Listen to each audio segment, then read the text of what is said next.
तो बच्चों, आज की हमारी कहानी एक हाथी और एक चींटी की है।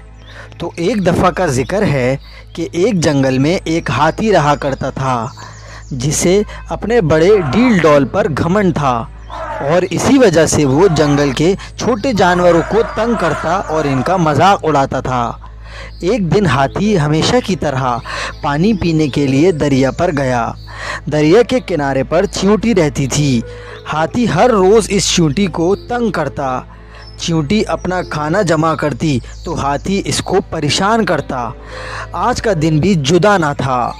चींटी अपना खाना जमा करके जा रही थी तो हाथी ने इसको परेशान करने के लिए अपनी सूंड में पानी भर के इसके खाने पर फेंक दिया, जिससे इसका सारा खाना बर्बाद हो गया और चींटी भी पूरी तरह भीग गई और हाथी इस पर हंसने लगा।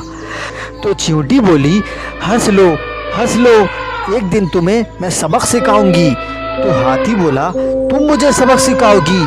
मैं तुम्हें अपने पाँव के नीचे रौंद दूंगा, समझी? अब जाओ, चली जाओ यहाँ से। चींटी को हाथी और इसके घमंड पर बहुत गुस्सा आया और इसने सोच लिया कि इसको तो सबक सिखा कर ही रहेगी। अगले दिन जब चींटी बाहर निकली और खाना इकट्ठा करने लगी तो इसने देखा कि हाथी सो रहा था। तो इसको एक तरकीब सूझी और वो हाथी के पास गई और इसकी सूंड में घुस गई और अंदर घुसकर हाथी को काटने लगी, जिससे हाथी ने चिल्लाना शुरू कर दिया और वो रोने लगा और माफ़िया मांगने लगा। तो चींटी इसका रोना सुनकर बाहर आ गई। तो हाथी इस अदना सी चींटी को देखकर दंग रह गया, लेकिन वो इतना खौफज़दा था कि कहीं फिर न चींटी इसको काट ले, इसलिए हाथी इससे माफ़ी मांगने लगा कि आइंदा कभी तुम्हें परेशान नहीं करूँगा, और वहाँ से चला गया और आइंदा कभी भी किसी जानवर को तंग नहीं किया।